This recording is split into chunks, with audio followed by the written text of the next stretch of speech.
کہ وہ شخص ایسا ہے کہ بیمار ہے، اگر تیمم نہیں کرتا ہے اور پانی استعمال کرتا ہے تو پانی استعمال کرنے کی وجہ سے جان جانے کا خوف ہے یا بیماری کے بڑھنے کا خوف ہے، تو پھر اس صورت میں بھی اس کو تیمم کرنے کی اجازت ہے۔ تو سب سے پہلے آپ عبارت دیکھ لیں، او کانا یجد الماء الا انه مریض فخاف ان استعمل الماء اشتد مرضه او خاف الجنب ان اغتسل بالماء يقتله البرد او يمرضه فانه يتيمم بالصعيد۔ یہ عبارت ہے، اب آپ اس کا ترجمہ دیکھ لیں۔ او کانا، یا پھر یجد الماء، پانی موجود ہو لیکن وہ شخص مریض ہے، اس کو خوف ہو اگر وہ استعمال کرے گا پانی کو تو اس کا مرض شدید ہو جائے گا، یا خوف ہو جنبی کو اگر اس نے غسل کر لیا پانی سے تو پانی اس کو ٹھنڈ اس کو قتل کر دے گی یا اس کو بیمار کر دے گی، تو ایسا شخص مٹی سے تیمم کر سکتا ہے۔ یہ آپ نے ترجمہ دیکھ لیا ہے۔ تو تشریح میں آپ نے یہ والی بات سمجھنی ہے، اس میں دو چیزیں بیان کی گئی ہیں۔ ایک تو اس میں یہ بیان کیا گیا ہے کہ وضو کرنا چاہ رہا ہے لیکن پانی سے وہ بیمار ہو سکتا ہے، تو ایسا شخص بھی تیمم کر سکتا ہے۔ دوسری اس کے اندر صورت یہ بیان کی گئی ہے کہ وضو کی حاجت نہیں ہے بلکہ وہ جنبی ہے، غسل جنابت اس نے کرنا ہے، لیکن پانی کی وجہ سے اس کو بیماری کا خوف ہے یا پھر اس کو موت کا خوف ہے کہ ٹھنڈ کی وجہ سے وہ فوت ہو جائے گا، تو ایسی صورت میں بھی وہ تیمم کر سکتا ہے۔ تو خلاصہ یہ ہے کہ تیمم جس طریقے سے آپ وضو سے کر سکتے ہیں اسی طرح تیمم آپ غسل کے ذریعے سے بھی کر سکتے ہیں۔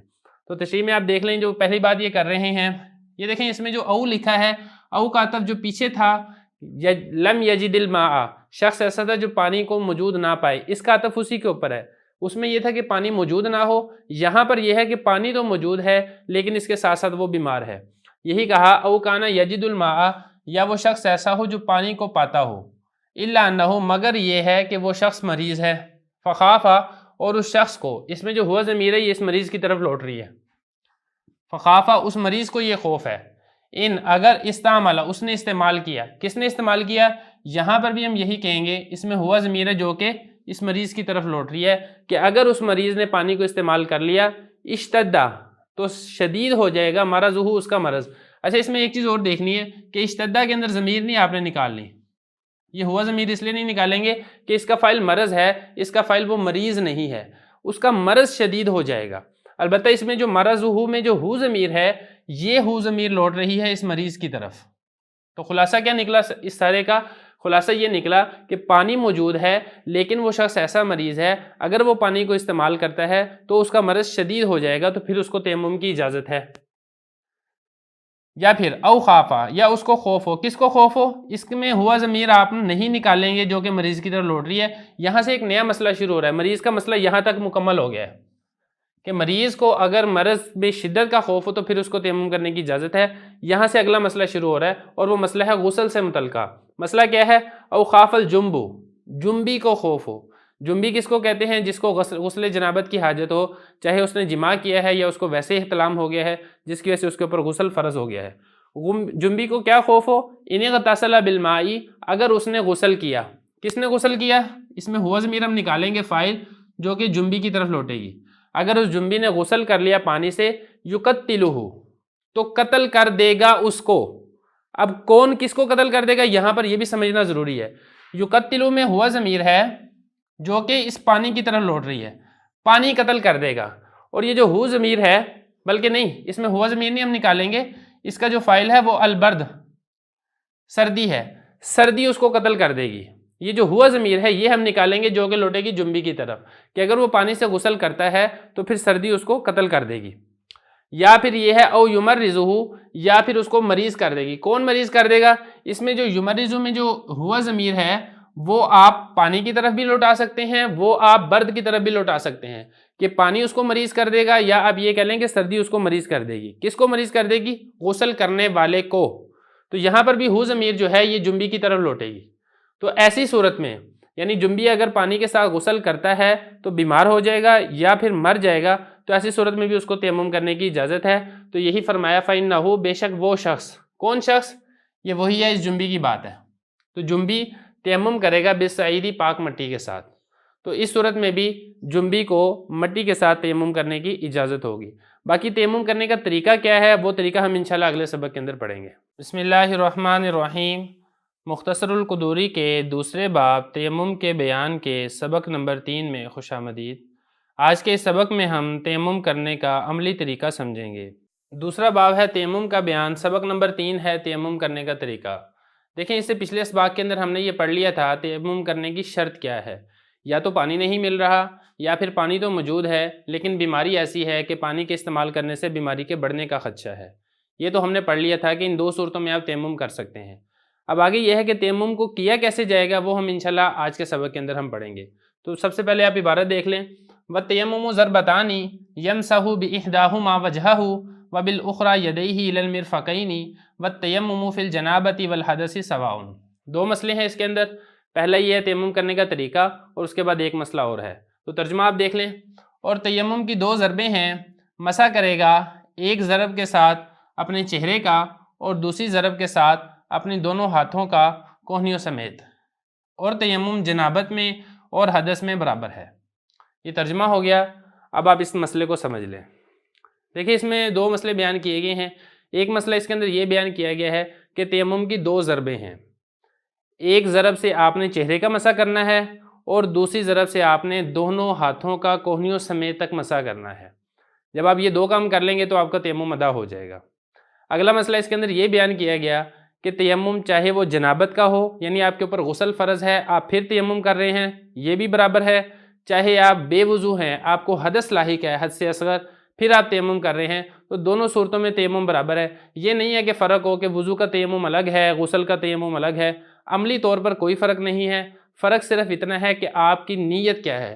آپ آیا اس سے حدث اصغر یعنی بے وضو ہونے کی حالت کو دور کرنے کی نیت کرتے ہیں، یا آپ اس سے حدث اکبر یعنی جنابت کی حالت کو دور کرنے کی نیت کرتے ہیں۔ تو نیت سے فرق ہوگا، عملی اعتبار سے دونوں میں کوئی فرق نہیں ہے۔ اب آپ اس عبارت کو دیکھ لیں، عبارت میں کچھ چیزیں سمجھنے والی ہیں، وہ ہم کلیئر کرتے ہیں، بعد میں آپ کو عملی طور پہ اس کا پریکٹیکل کر کے بھی دکھا دوں گا۔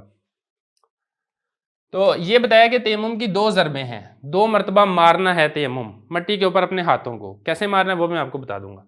یمسحو مسح کرے گا بِإِحْدَاهُمَا، ان دونوں میں سے ایک کے ساتھ۔ یہ یمسحو اس کا جو فائل ہے، اس میں ہوا ضمیر فائل نکلے گی جو کہ پیچھے کلام کے اندر موجود ہے، مسح کرنے والا، ماسح آپ کہہ لیں یہاں پہ، اس میں اس کی طرف ضمیر لوٹے گی۔ بِإِحْدَاهُمَا، ان دونوں میں سے ایک کے ساتھ۔ کن دونوں میں سے ایک کے ساتھ؟ یہ جو احدا ہے یہ لوٹ رہا ہے ضربتان کی طرف، کہ دو ضربیں ہیں، ان دو ضربوں میں سے ایک ضرب کے ساتھ مسح کرے گا وجہہ، وہ اپنے چہرے کا۔ کون اپنے چہرے کا؟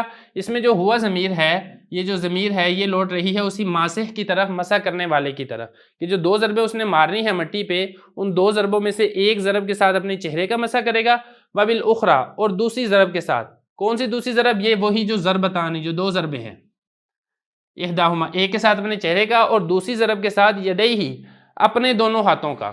یدیہی میں بھی جو ہی ضمیر ہے یہ بھی دوبارہ اسی ماسح کی طرف لوٹ رہی ہے۔ دوسری ضرب کے ساتھ وہ مسح کرے گا اپنے دونوں ہاتھوں کا الی المرفقین، کوہنیوں تک۔ یہ مسئلہ یہاں پر کلیئر ہو گیا۔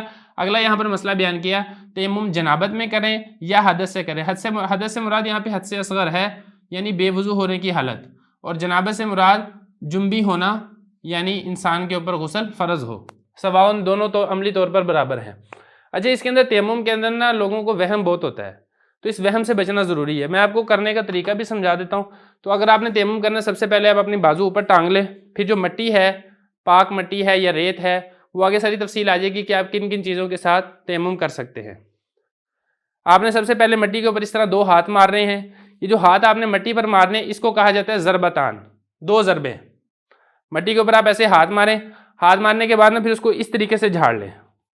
ایسے نہ کریں، ایسے کر کے نہ جھاڑیں، بلکہ ایسے کر کے جھاڑ لیں کہ یہ جو جہاں پہ مٹی لگی ہے آپ کے ہاتھ کی ہتھیلیوں پہ، وہ آپس کے اندر نہ ملے۔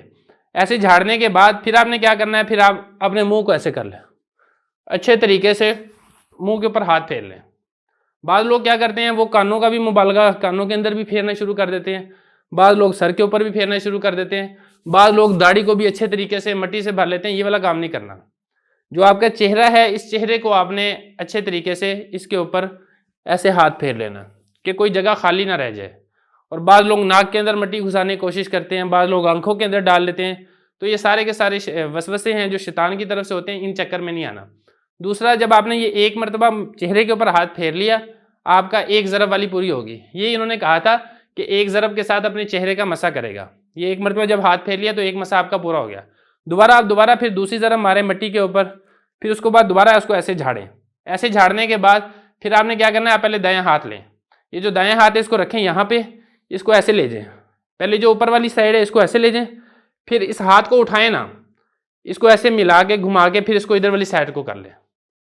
ایک چیز کا آپ نے اس میں خیال رکھنا ہے کہ آپ نے ہاتھ کو اٹھانا نہیں ہے. جب تک آپ کا ہاتھ اس کے اوپر ہے، چاہے آپ یہ والی سائڈ پہلے کر لیں یا آپ یہ والی سائڈ پہلے کر لیں، اس میں کوئی حرج نہیں ہے، کوئی مسئلہ نہیں ہے. مسئلہ تب پیدا ہوگا کہ جب آپ ہاتھ کو اٹھا لیں گے، ایک مرتبہ لگانے کے بعد جب آپ نے ہاتھ اٹھا لیا تو آپ کی جو ضرب تھی مٹی والی وہ ضرب ختم ہو جائے گی، پھر آپ کو دوبارہ نئی ضرب لگانی پڑے گی. تو آپ یہ والا کام نہ کریں. ہاتھ کو اس کے اوپر رکھیں، بازو کے اوپر، پھر اس کو اچھے طریقے سے مل لیں. اس طریقے سے ایسے مل لیں، ایسے مل لیں، جس طریقے سے آپ کو آسانی لگے آپ مل لیں. تو آپ کی یہ والا پورا ہو جائے گا. یہ والا ہاتھ آپ کا ویسے کا ویسے ہے. پھر آپ اس کو یہاں پہ رکھیں اور اس طریقے سے آپ اس کو مل لیں. ایک چیز کا خیال رکھنا یہاں پہ کہ انہوں نے کہا کوہنیوں تک، تو کوہنیوں کو جس طریقے سے ہم غسل کے اندر کوہنیوں کو دھونا ضروری ہے، تیمم کے اندر بھی آپ نے کوہنیوں کو تیمم کرنا بھی ضروری ہے. کوہنیاں آپ کی شامل ہونی چاہیے. یہ نہ ہو کہ آپ کی کوہنیاں رہ جائیں. اگر آپ کی کوہنیاں رہ جائیں گی تو آپ کا تیمم درست نہیں ہوگا. تو یہ یہاں تک تھا اس کا عملی طریقہ جو میں نے آپ کو بتا دیا ہے. اس کے بعد اگلا مسئلہ ہے وہ آسان ہے کہ تیمم آپ جنبی ہونے کی حالت میں کریں یا حد سے اصغر ہونے کی حالت میں کریں. دونوں صورتوں میں اس کا عملی طور پہ کوئی فرق نہیں ہے. عملی طور پر دونوں کا تیمم کرنے کا طریقہ ایک ہی ہے. بسم اللہ الرحمن الرحیم.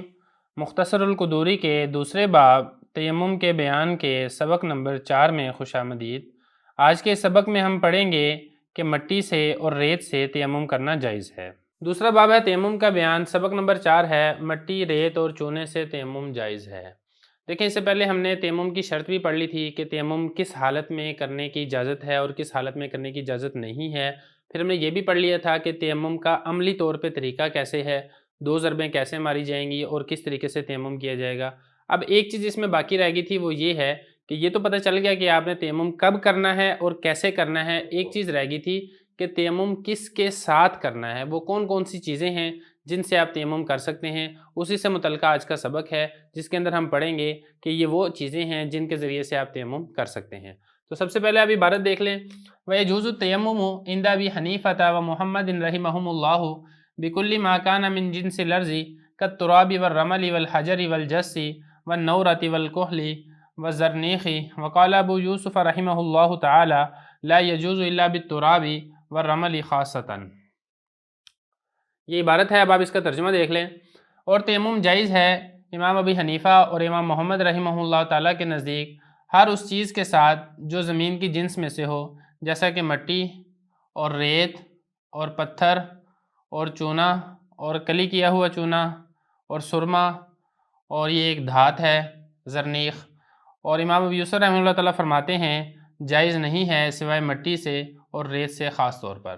خلاصہ یہ ہے اس کے اندر کہ امام صاحب اور امام محمد رحمہ اللہ تعالیٰ کے نزدیک ہر وہ چیز جو مٹی کی جنس میں سے ہو، زمین کی جنس میں سے ہو، یعنی زمین سے نکلتی ہے، اس میں سے مٹی ہے، اس میں ریت ہے، اس میں پتھر ہے، اس میں سرما ہے، کوئی دھات ہے، کوئی پتھر ہے، یہ ساری چیزوں کے ساتھ آپ تیمم کر سکتے ہیں. جبکہ امام ابو یوسف رحمہ اللہ تعالیٰ اس کے اندر اختلاف کرتے ہیں. آسان مسئلہ ہے، عبارت دیکھ لیں، مسئلہ سمجھ میں آ جائے گا. تو فرما رہے ہیں کہ تیمم جائز ہے بکلی، ہر اس چیز کے ساتھ ما کانا جو ہو من جنس الارض، زمین کی جنس میں سے ہو، زمین سے نکلتی ہو یا زمین پر موجود ہو. مثال کے طور پر مٹی ہے، والرمل اور ریت ہے، والحجر اور پتھر ہے. پتھر سے آپ آج کل کے دور کے حساب سے آپ ٹائلوں کا حکم بھی سمجھ لیں، جو پتھر کی ٹائل ہوتی ہے جس کو ماربل کہا جاتا ہے، اس کے ذریعے سے بھی آپ تیمم کر سکتے ہیں. والجس چونا ہے، والنورا کلی کیا ہوا چونا ہے. چونے کی 2 قسمیں ہیں، تو چونا بھی چونکہ کو مٹی سے ہی نکلتا ہے، زمین سے ہی نکلتا ہے، اس لیے اس کے ذریعے سے بھی تیمم کیا جا سکتا ہے. والکحل اور سرما ہے، سرمے سے بھی تیمم کیا جا سکتا ہے کیونکہ سرما بھی ایک چٹان ہوتی ہے پتھر کی طرح کی، اس کو پھر پیس کے سرما بنایا جاتا ہے، تو وہ بھی ایک پتھر کی ہی قسم ہوتی ہے اور پتھر سے جب تیمم جائز ہے لہذا سرمے سے بھی تیمم جائز ہے. والزرنیخ، یہ بھی ایک قسم کی دھات ہے، زہریلی دھات کہا گیا ہے. اب یہ کیسی دھات ہے ہمیں تو نہیں معلوم، دیکھی نہیں ہے کبھی تو، لیکن یہ چونکہ دھات ہے، کوئی بھی دھات ہو جو زمین سے نکلتی ہو اس کے ذریعے سے آپ تیمم کر سکتے ہیں، لہذا اس دھات سے بھی آپ تیمم کر سکتے ہیں. البتہ امام ابو یوسف رحمہ اللہ تعالیٰ فرماتے ہیں کہ صرف مٹی اور ریت ان دونوں سے تیمم کیا جا سکتا ہے، اس کے علاوہ اور کسی سے تیمم نہیں کر سکتے. لیکن میں آپ کو یہاں پر یہ بتانا چاہوں گا کہ جو فتویٰ ہے وہ امام ابو یوسف اور امام محمد رحمہ اللہ تعالیٰ کے قول پر ہے، امام ابو یوسف رحمہ اللہ کے قول کے اوپر فتویٰ نہیں ہے.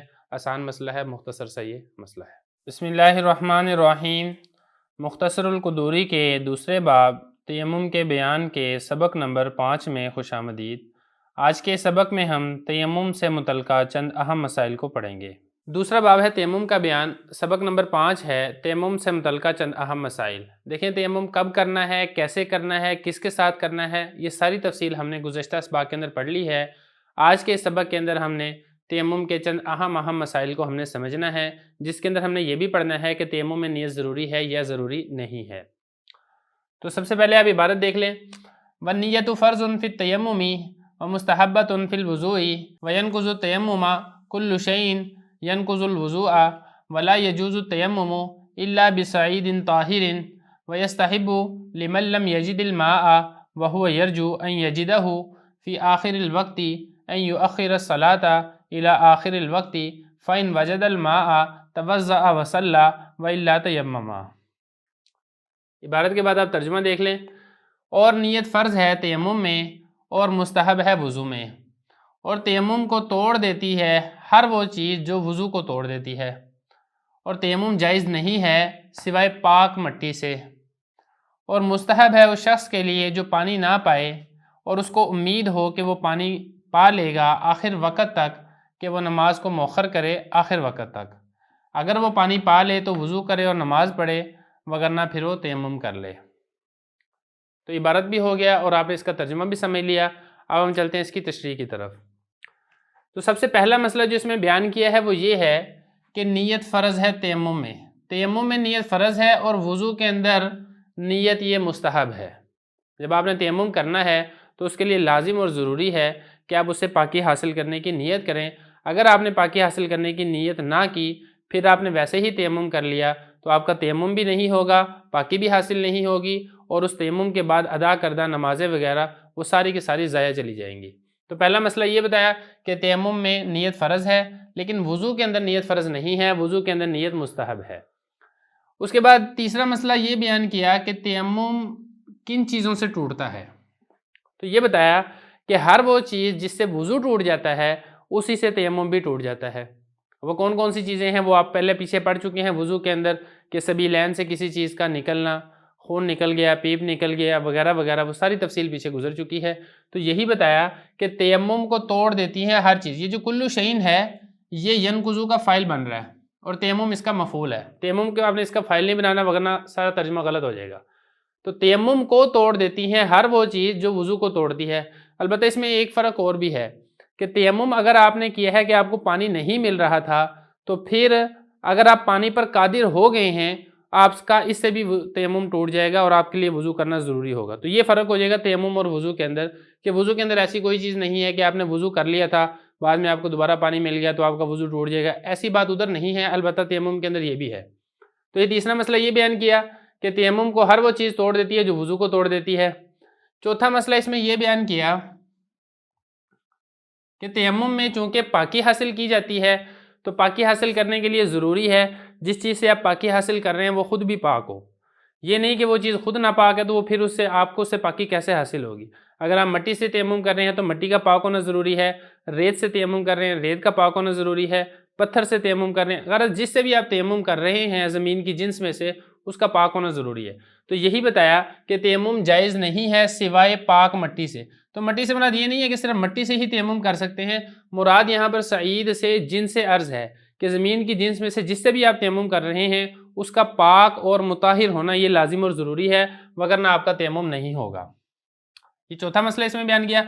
اور پانچواں مسئلہ اس میں یہ بیان کیا ہے کہ دیکھیں اب تیمم آپ کر رہے تھے اس لیے کہ آپ کو پانی نہیں مل رہا تھا، اور آپ کو یہ امید ہے کہ اگر میں تھوڑا سا انتظار کر لوں تو پانی مل جائے گا، تو پھر آپ کے لیے مستحب ہے کہ آپ نماز کو مؤخر کر دیں، آخر وقت تک انتظار کر لیں کہ آپ کو پانی مل جائے۔ تو پھر اگر آپ کو پانی مل جاتا ہے تو پھر آپ اسے وضو کریں اور نماز ادا کریں، اور اگر آخر وقت کے قریب آپ کو نظر آ رہا ہے کہ اگر پانی پتہ نہیں ملتا ہے نہیں ملتا اور نماز کا وقت نکل جائے گا، تو پھر آپ اس وقت تیمم کر کے نماز پڑھ لیں، یہ آپ کے لیے مستحب ہے۔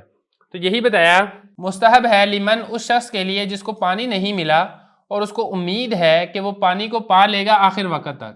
مثال کے طور پہ نماز کا وقت ختم ہونے میں 1 گھنٹہ باقی ہے تو آپ اس کو تھوڑا سا لیٹ کر لیں، اب ہوتے ہوتے ہوتے آپ نے دیکھا کہ اب تو صرف نماز کا وقت ختم ہونے میں 10 منٹ رہ گئے ہیں اور پتہ نہیں پانی ملتا نہیں ملتا، تو اب اس کے بعد آپ مزید لیٹ نہ کریں، آپ پھر وہاں پہ تیمم کر کے آپ نماز پڑھ لیں۔ تو اس کے لیے جو نمازوں کے اوقات ہیں ان کا معلوم ہونا بڑا ضروری ہے کہ کون سی نماز کا وقت کس وقت شروع ہو رہا ہے اور کس وقت ختم ہو رہا ہے۔ تو اس کا آسان طریقہ یہ ہے کہ آپ گوگل کے اوپر سرچ کر لیں، اس میں ساری نمازیں جو ہیں وہ فقہ حنفی کے متعلق اس کے اوقات جو ہیں وہ اس کے اوپر آ جاتے ہیں، ڈسپلے ہو جاتے ہیں، وہاں سے آپ کو معلوم ہو جائے گا کون سی نماز کا وقت کس وقت ختم ہو رہا ہے۔ تو پھر اگر پانی نہیں ملتا تو پھر آپ تیمم کر لیں۔ لیکن پانی نہ ملنے کا مطلب یہ نہیں ہے کہ بجلی گئی ہوئی ہے، موٹر نہیں چل رہی تو پانی نہیں آ رہا، یہ مطلب نہیں ہے۔ مطلب یہ ہے کہ پورے شہر میں آپ کو پانی نہیں مل رہا اور آپ کو 1 میل یا 1 میل سے زیادہ آپ کو سفر کرنا پڑے گا پانی کی تلاش کرنے کے لیے، تو یہ شرعی طور پہ عذر ہے۔ یہ عذر نہیں ہے کہ گھر میں پانی نہیں ہے، محلے میں پانی نہیں ہے، یہ کوئی عذر نہیں ہے۔ تو یہ مسئلہ تھا کہ مستحب ہے جو شخص پانی نہ پائے اور اس کو امید یہ ہے کہ وہ پا لے گا، اس میں ذرا ضمیر کو بھی دیکھ لیں، این یجیدہ، پا لے گا، کون پا لے گا؟ اس میں جو ہوا ضمیر ہے وہ لوٹ رہی ہے اسی شخص کی طرف جو تیمم کرنا چاہ رہا ہے، اور ہو ضمیر لوٹ رہی ہے پانی کی طرف۔ یہ جو ہو ضمیر ہے اس کو لوٹانا ہے پانی کی طرف، اس کو امید ہے کہ وہ پانی پا لے گا آخر وقت تک۔ تو پھر اس کے لیے مستحب کیا ہے؟ مستحب یہ والا ہے، این یؤخر الصلاۃ، کہ وہ نماز کو آخر وقت تک مؤخر کر دے۔ فَإِن وَجَدَ الْمَاءَ، اگر وہ شخص پانی پا لے تو وضو کر لے اور نماز پڑھ لے، وَإِلَّا تَيَمَّمَ، اگر نہیں ملتا تو پھر تیمم تو پھر ہے ہی ہے، پھر تیمم کر کے وہ نماز ادا کر لے گا۔ بسم اللہ الرحمن الرحیم۔ مختصر القدوری کے دوسرے باب تیمم کے بیان کے سبق نمبر 6 میں خوش آمدید۔ آج کے سبق میں ہم پڑھیں گے کہ تیمم سے نماز جنازہ اور عید کا ادا کرنا کیسا ہے۔ لیکن دوسرا باب تیمم کا بیان سبق نمبر 6 ہے، جنازہ اور عید تیمم سے پڑھنا کیسے ہے۔ اس سے پہلے ہم نے تیمم سے متعلقہ کچھ مسائل کو سمجھا تھا، کیسے کیسے وہ تھے، وہ ساری تفصیل پیچھے گزر چکی ہے۔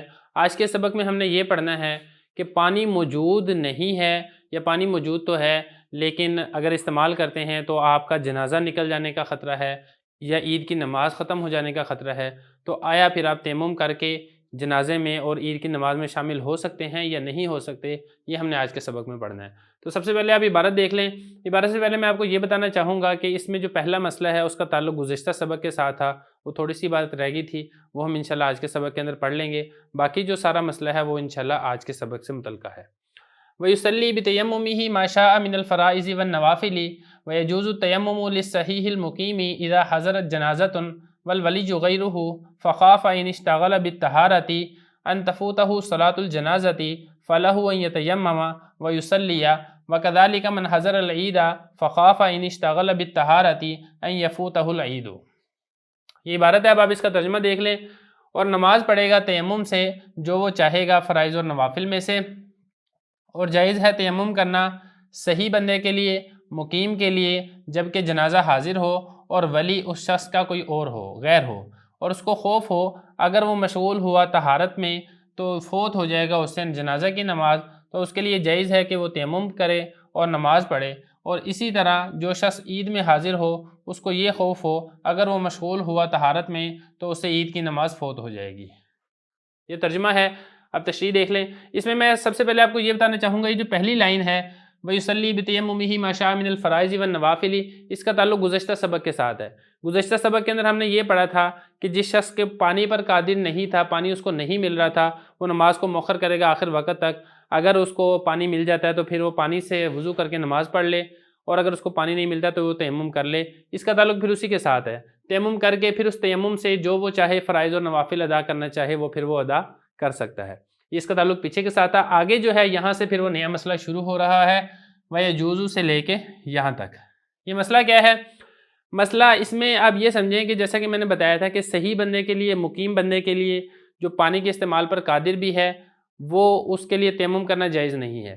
لیکن اگر اس کو کوئی عارضی طور پر مسئلہ پیش آ گیا ہے کہ اگر وہ وضو کرتا ہے، وضو کی جگہ تھوڑی دور ہے، تو وضو کرنے کے دوران پھر واپس آتا ہے تو جنازے کی نماز نکل جائے گی، کیونکہ جنازے کی نماز کے متعلق آپ کو پتہ ہے وہ بہت مختصر ہوتی ہے، 2 سے 3 منٹ میں، 4 منٹ کے اندر مکمل ہو جاتی ہے، اور بعض اوقات وضو خانہ وہ دور ہوتا ہے تو وہاں سے آتے آتے وہ جنازہ اس کا نکل سکتا ہے۔ ایک اس صورت میں، اور دوسرا یہ کہ عید کی نماز میں، عید جیسا کہ آپ کو معلوم ہے کہ اصل تو حکم یہ ہے کہ کھلے میدان کے اندر عید ادا کی جائے، تو وہاں پر اگر عید کی نماز پڑھتے ہیں تو ادھر سے پانی ذرا تھوڑا دور ہے، پانی لے کر آتے ہیں تو عید کی نماز نکل سکتی ہے۔ تو ان دونوں صورتوں کے اندر تیمم کر کے جنازے کی نماز میں اور عید کی نماز کے اندر شامل ہونا جائز ہے۔ لیکن اس میں ایک تھوڑا سا فرق ہے، وہ یہ ہے کہ یہ جو جنازے کی نماز کے اندر شامل ہوگا یہ وہ شخص شامل ہوگا جو ولی نہیں ہے، میت کا ولی نہیں ہے۔ میت کے ولی کے لیے والا حکم نہیں ہے، میت کے ولی کے علاوہ کے لیے یہ والا حکم ہے کہ وہ جنازہ کی نماز کے اندر شامل ہو سکتا ہے۔ عبارت دیکھ لیں، اس میں یہاں پر جو رہتی ہوگی وہ ہم یہاں پہ کر لیں گے۔ فرمایا کہ تیمم جائز ہے صحیح بندے کے لیے، صحیح سے مراد یہ کہ مریض نہیں ہے، اگر تو مریض ہے اس کو اگر پانی کے استعمال کرنے کی وجہ سے بیماری بڑھنے کا خدشہ ہے اس کے لیے تو تیمم ویسے ہی جائز ہے، یہاں پر اس کی بات نہیں ہو رہی بلکہ یہاں پر صحیح اور تندرست آدمی کی بات ہو رہی ہے۔ اور اسی طرح مقیم بھی ہو، مقیم سے مراد یہ کہ جو مسافر نہ ہو، مسافر کے لیے بھی آپ کو معلوم ہے اگر پانی نہیں مل رہا تو اس کے لیے بھی تیمم کرنے کی اجازت ہے۔ یہاں پر یہ کہ صحیح بھی ہے مقیم بھی ہے، لیکن مسئلہ کیا ہے، حاضرت جنازۃ، جنازہ حاضر ہے، یعنی جنازہ سے مراد میت کو وہ لے آئے ہیں اور جنازہ وہاں پر ادا کرنے لگے ہیں، بل ولی جو غیر ہو، اور ولی اس کا غیر ہے، یعنی یہ جو تیمم کرنے والا ہے یہ ولی نہیں ہے میت کا بلکہ میت کا ولی کوئی اور ہے۔ پھر کیا ہوگا، فخافا، اس کو خوف ہے تیمم کرنے والے کو، ان اشتغل بالطہارۃ، اگر وہ مشغول ہوا، کون مشغول ہوا، اس میں جو ہوا ضمیر ہے یہ لوٹ رہی ہے اس کی طرف، وہ صحیح مقیم کی طرف، وہ صحیح آدمی جو مقیم ہے اس کو خوف ہے اس بات کا اگر وہ مشغول ہوا طہارت سے۔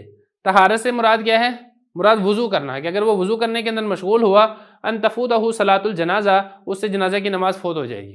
اس میں بھی تھوڑا سا سمجھ لیں، یہ جو تفوتہ ہے اس کا جو فاعل ہے وہ یہ ہے صلاۃ الجنازہ، صلاۃ الجنازہ یہ تفوتہ کا فاعل ہے، اور یہ ہو ضمیر ہے یہ اس کی مفعول ہے، تفوتہ کی مفعول ہے، اور یہ ہو ضمیر لوٹ رہی ہے صحیح مقیم کی طرف کہ اس صحیح مقیم سے جنازہ کی نماز فوت ہو جائے گی اگر وہ وضو کرنے کے اندر مشغول ہوتا ہے۔ پھر کیا جائز ہے اس کے لیے، فَلَهُ أَن يَتَيَمَّمَ وَيُصَلِّيَ، اس کے لیے جائز ہے کہ وہ تیمم کرے اور نماز پڑھے۔ اچھا یہاں پر تھوڑا سا سمجھ لیں کہ جو لہو ہے اس سے پہلے نا یہاں پہ فعل محذوف ہے، یجوز لہو، یجوز لہو ان یتیمم ویصلی، جائز ہے لہو اس کے لیے، کس کے لیے، یہ جو ہو ضمیر ہے یہ دوبارہ میں اگین کہوں گا صحیح اور مقیم کی طرح لوٹ رہی ہے، اس صحیح اور مقیم کے لیے جائز ہے کہ وہ تیمم کرے ویصلی اور وہ نماز پڑھے۔ یہاں تک ایک مسئلہ پورا ہو گیا کہ نماز جنازہ میں اگر جنازہ نکلنے کا خوف ہے تو پھر آپ تیمم کر کے جلدی سے آپ جنازے کے اندر شامل ہو سکتے ہیں۔ دوسرا مسئلہ اسی طریقے سے عید کے متعلق ہے، اصل میں تھوڑا سا فرق بھی ہے، پہلے زمانے کے اندر عید جو ہوتی تھی وہ بادشاہ پڑھاتا تھا، قاضی القضاء، چیف جسٹس پڑھاتے تھے، وہ عید کے اجتماعات بہت کم ہوتے تھے اور لوگ دور دور سے جا کے وہ عید کے اندر شریک ہوتے تھے۔ آج کل تو آپ کو معلوم ہے محلے محلے میں اور ایک ایک مسجد کے اندر عید کی نماز ہو رہی ہے، تو آج کل کے زمانے میں یہ ہے کہ اگر آپ کی عید کی نماز اگر ایک مسجد میں ہو رہی ہے، وہاں سے اگر نماز نہ ملنے کا خدشہ ہے تو آپ کسی اور مسجد میں پڑھ لیں، لیکن اگر ایسا ہے کہ بس یہی والا ٹائم ہے اس کے بعد آگے آپ کو کہیں اور عید کی نماز نہیں ملے گی تو پھر آپ کیا کریں، تیمم کے ساتھ عید کے اندر شامل ہو سکتے ہیں۔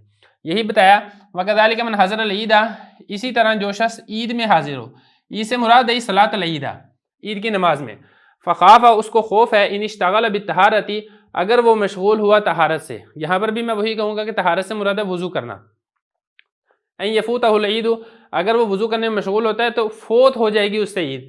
یہاں پر بھی یہ کہ جو عید ہے یہ یفوتو کا فاعل بن رہا ہے اور ہو ضمیر جو ہے یہ دوبارہ صحیح مقیم کی طرح لوٹ رہی ہے کہ اس صحیح مقیم آدمی سے عید کی نماز فوت ہو جانے کا خدشہ ہے تو پھر وہ تیمم کر کے عید کی نماز ادا کر سکتا ہے۔ بسم اللہ الرحمن الرحیم، مختصر القدوری کے دوسرے باب تیمم کے بیان کے سبق نمبر 7 میں خوش آمدید۔ آج کے سبق میں ہم پڑھیں گے کہ نماز کے لیے اور جمعے کے لیے تیمم کرنا کیسا ہے۔ دوسرا باب تیمم کا بیان، سبق نمبر 7 ہے جمعہ پڑھنے کے لیے تیمم کرنا کیسا ہے۔ دیکھیں اس سے پچھلے سبق کے اندر ہم نے یہ پڑھا تھا کہ اگر نماز جنازہ آپ کا فوت ہونے کا خدشہ ہو تو پھر آپ تیمم کر کے نماز جنازہ پڑھ لیں، اسی طریقے سے اگر عید کی نماز جانے کا خدشہ ہے تو پھر بھی آپ تیمم کر کے عید پڑھ لیں، لیکن یہ والا حکم جمعے کے لیے نہیں ہے کہ جمعہ نکلنے کا خوف ہے، اگر وضو کیا تو جمعہ نکل جائے گا تو آپ وضو کو چھوڑ کے تیمم کر کے جمعہ پڑھ لیں، ایسا نہیں آپ کر سکتے۔ یہ اسی طریقے سے جو وقتی فرض نماز ہے وہ نکلنے کا خوف ہے، اگر وضو کریں گے تو پھر آپ وضو کو چھوڑ کے تیمم کر کے نماز پڑھ لیں، ایسا نہیں آپ کر سکتے۔ تو یہ فرق ہے۔ فرق کی اصل میں بنیادی طور پہ وجہ یہ ہے کہ جمعہ کی نماز بھی فرض ہے اور جو وقتی 5 نمازیں ہیں انسان کے لیے وہ بھی فرض ہیں، تو فرض عمل کے لیے جب کہ پانی پر قدرت بھی ہے، البتہ وقتی طور پہ نہیں مل رہا تو تیمم کر کے ادا نہیں کی جا سکتی، البتہ نماز جنازہ ہے یا اسی طریقے سے عید ہے وہ اس طریقے سے فرض نہیں ہے جیسے یہ فرض ہیں، اس لیے اس کو ادا کیا جا سکتا ہے، اور اس میں بھی صرف اور صرف یہ امام ابو حنیفہ رحمہ اللہ تعالیٰ کے نزدیک ہے، ائمہ ثلاثہ اس کے بھی قائل نہیں ہیں، لیکن چونکہ ہماری ایک ترتیب چل رہی ہے، ہم صرف عبارت حل کرتے ہیں، مسئلہ بتاتے ہیں، زیادہ تفصیل میں اور دیگر اقوال اور دیگر مذاہب کی طرف نہیں جاتے، اس لیے ہم دیگر ائمہ کے اقوال کی طرف نہیں گئے ہیں۔ تو اب عبارت دیکھ لیں، پھر ترجمہ کریں گے اور آخر میں انشاءاللہ اس کی تشریح کرتے ہیں۔